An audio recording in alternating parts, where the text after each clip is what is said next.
Our scenario takes place in school setting, especially during the final stages of a major group research project for a history class. The group consists of Sabrina, Erica, Cheska, Rochelle, and Sharina.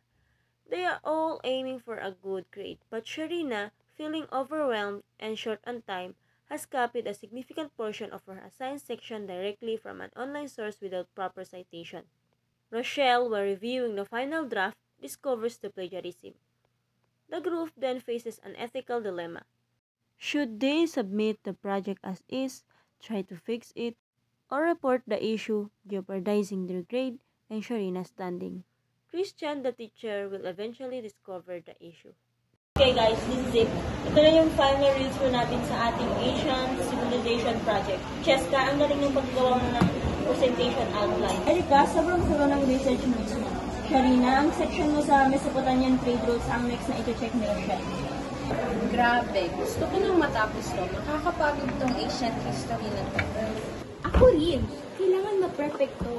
Pinaghirapan natin to para hindi tayo bumagsak.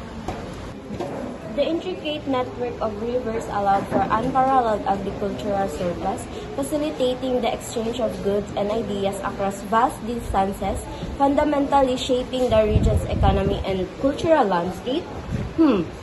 Parang familiar tong phrase na to, Sharina. Saan mo nakuha tong specific paragraph na ito? Nakita ko lang yan sa magandang history website. Sinamarize ko lang. Sharina, this isn't a summary. Halos word for word to sa historytoday.com. Hindi siya nakasite sa footnotes o bibliography. Plagiarism ito. Plagiarism? Sharina, totoo ba to? Kasi I was really stressed. Ang dami ko pa kasing assignments eh. I was running out of time. Akala ko kapag isang paragraph, okay lang. I'm so sorry guys. Okay lang. Sharina, pwede tayong mazero lahat. Or worse, mag-disciplinary action. Pinaghirapan natin ito lahat. Kapag hindi natin ito maisabit agad, malalate tayo sa deadline. Kapag naman mag-try natin i-write, baka hindi gaano kaganda. Hindi ba pwedeng maglagay na lang tayo ng quick citation? Hindi naman siguro mapapansin, di ba? No, Cheska. Disloyal pa rin yan. At hindi lang yan one paragraph. It's a significant portion of a key section. Siguradong mahalata ni Sir Christian ito. Gumagamit pa naman siya ng plagiarism checker sa bawat project. This is serious. This is really serious, guys. Hindi natin pwedeng isang dito lang ganito. Ang integrity at grades natin ang nakasalalay dito. Ano ang gagawin natin?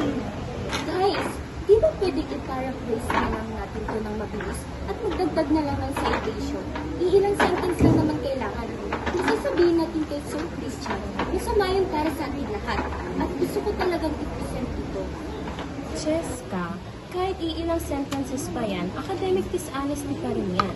Malalagot ako sa parents ko pag nalaman nila nagkaroon ako ng mark for plagiarism. Please guys, huwag niyo sabihin kay Sir Christian. Hindi ko na ito uulitin, promise. Hindi ko lang talaga kayang bumagsak sa project na to. Nasa edge ng grades ko. Rina, naintindihan kong stress ka. Pero nasa mahirap na posisyon tayo dahil dito. We are a team and we are responsible for the whole project. Meeting plagiarized work, kahit hindi natin ginawa, makes us complicit. May mali na nakalisi ang school natin dito. Dalawa lang ang option natin.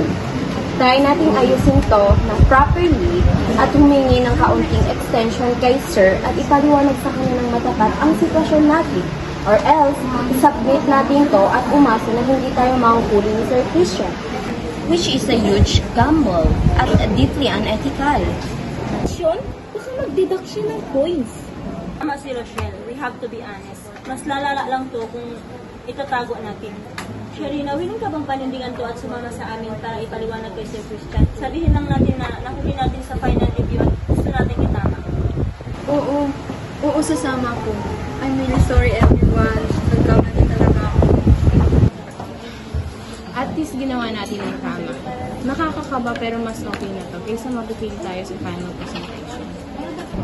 So, ito ang plano. I-write natin ang section ni siya ng tama with a proper citation. Tapos, pupunta tayo kay Sir Christian before the deadline and explain what happened at isubmit natin ang corrected project. Hello, sir. Yes, pasok kayo. Okay lang ba kayo? Ready na ba ang project for submission? Sir, we need to talk to you about po sa unsensibilization project. May nakita po kasi kami issue sa final review namin at gusto namin sabihin agad sa inyo. While proofreading, na-discover ko na sa isang section sa part ni Sharina ay may kinopya ko siyang directly from an online source without proper citation. Plagiarism po ito. Ito po yung gumawa si Christian. Na-overwhelm po kasi ako sa ibang assignments at mag-shortcut. Kinopya ko po yung text at na-realize ko po na mali po yung ginawa ko at pinagsisisihan ko po yun. Nalaman po yun ng groupmates ko. At nag-decide po kami na mali ang ginawa ko at hindi namin to pwedeng isabit ng ganun lang. I appreciate your honesty, Sharina, at ang integrity ng group ninyo sa pagdala sa akin ng issue na to bago i-submit. Maraming estudyante ang magtatago lahat ng problema. Kapag po namin inayos ang section, Sir Christian, nag-spend po kami ng muling oras para i-write at siguraduhin na original po ito at cited. Gusto din po namin itanong kung posible po bang isubmit ang corrected version, maybe with a minor penalty and imbes na automatic fail for the whole group. Ang honesty mo at mabilis na aksyon para itama ang pagkakamali, Sharina, ay commendable kahit na seryoso ang ginawa mo. At kayo naman, ang commitment ninyo sa academic integrity kahit under pressure ay exactly what I expect from my students. Ang plagiarism ay isang seryosong kaso at magkakaroon to ng consequences, Sharina. For this specific instance, since nag-come forward ka at dahil sa mabilis na pag-correct at honesty ng group, I will not fail the entire project. However, Sharina, ang individual contribution grade mo sa project na ito ay malaking mababawasan. At kailangan natin tong pag-usapan ng mas maigi after class. Para sa iba pang members ng group, ang grade ninyo ay magre-reflect sa inyong work at ang integrity ninyo ay manunod din. The most important lesson here is about making the right ethical choices, even when it's difficult.